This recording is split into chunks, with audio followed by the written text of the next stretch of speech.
Hello అండి, నేను doctor Soumya, consultant 49 fertility centre Rajahmundry branch అండి. ఈ రోజు మనం మేనేజ్మెంట్ ఆఫ్ ఫైబ్రాయిడ్ గురించి తెలుసుకుందాం. ఫైబ్రాయిడ్ లో మనం క్లాసిఫై చేసినట్లయితే medical management and surgical management. అందరిలోనూ సర్జరీ అవసరం లేదండి.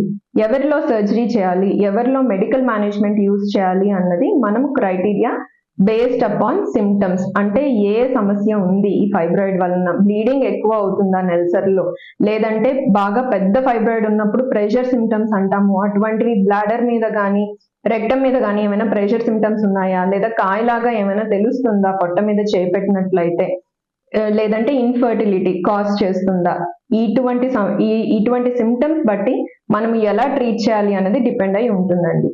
అండ్ మెడికల్ మేనేజ్మెంట్ విషయానికి వస్తే ఎవరిలో మెడికల్ మేనేజ్మెంట్ చేస్తాము, మనం ఎవరైనా ఇన్ఫర్టైల్ కపుల్ ఉన్నారు, వాళ్ళలో ఫైబ్రాయిడ్ ఉంది అంటే మనం ఫర్దర్ గా గర్భసంచిని ప్రిజర్వ్ చేసుకోవాలి, ఫైబ్రాయిడ్ సైజ్ తగ్గించాలి, సిమ్టమ్స్ ఏమైనా ఉన్నట్లయితే సిమ్టమ్స్ కూడా తగ్గాలి. సో ఆ విధంగా మనం ఏ లైన్ అనేది చూస్ చేసుకుంటాము అన్నది డిపెండ్ అయి ఉంటుంది. ఫస్ట్ థింగ్, మెడికల్ మేనేజ్మెంట్ లో మనకు ఉండే డ్రగ్స్ ఏంటి, మళ్ళీ హార్మోనల్ అండ్ నాన్ హార్మోనల్ విషయానికి వస్తే మనకు ఓన్లీ బ్లీడింగ్ అనేది డిక్రీజ్ అవ్వడానికి, ఆ రెస్పెక్టివ్ సైకిల్లో బ్లీడింగ్ అనేది తగ్గడానికే యూజ్ ఉంటుందండి. ఏమేమి ఉంటాయంటే tranexamic acid is most commonly used.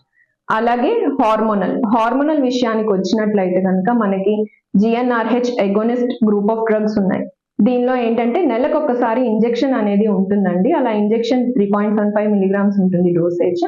Injection చేయించుకున్నట్లయితే కనుక కాన్సిక్యూటివ్ గా 2 to 3 months ఇంజెక్షన్ అయిన తర్వాత మనకి సైజ్ ఆఫ్ ద ఫైబ్రాయిడ్ అనేది తగ్గుతుందండి.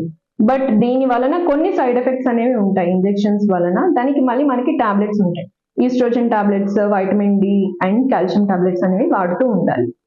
మనకి ఎరోమిటేస్ ఇన్హిబిటార్స్ అనే గ్రూప్ ఆఫ్ డ్రగ్స్ లో ఏంటంటే మనకి ఫైబ్రాయిడ్ ఎందువలన వస్తుందంటే ఎక్కువగా ఈస్ట్రోజన్ అనేది ప్రొడ్యూస్ అవ్వడం వలన బాడీలో, దాన్ని కంట్రోల్ చేయడానికి ఈ గ్రూప్ ఆఫ్ డ్రగ్స్ అనేవి యూజ్ ఉంటాయండి.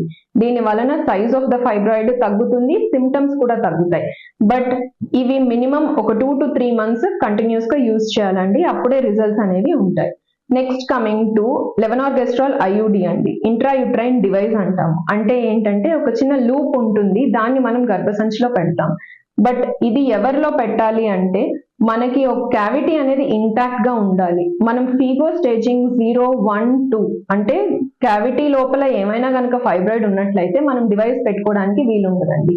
క్యావిటీ బయట ఉండే ఫైబ్రాయిడ్స్ కి, అంటే మయోమెట్రియంలో ఉన్న, సిరోసాలో ఉన్న, వీటిలో ఎక్కడున్నా కానీ ఈ హార్మోన్ రిలీజింగ్ లూప్ అనేది హెల్ప్ఫుల్ అవుతుంది. Next coming to SPRMs, selective progesterone receptor modulators. ఇవి ఏంటంటే neovascularization, the blood supply of the fibroid అనేది డిక్రీజ్ అవుతుందండి ఈ డ్రగ్స్ యూజ్ చేయడం వలన. మినిమం 2 to 3 months యూజ్ చేసినట్లయితే కనుక సైజ్ ఆఫ్ ద ఫైబ్రాయిడ్ తగ్గుతుంది, సిమ్టమ్స్ కూడా తగ్గుతాయి.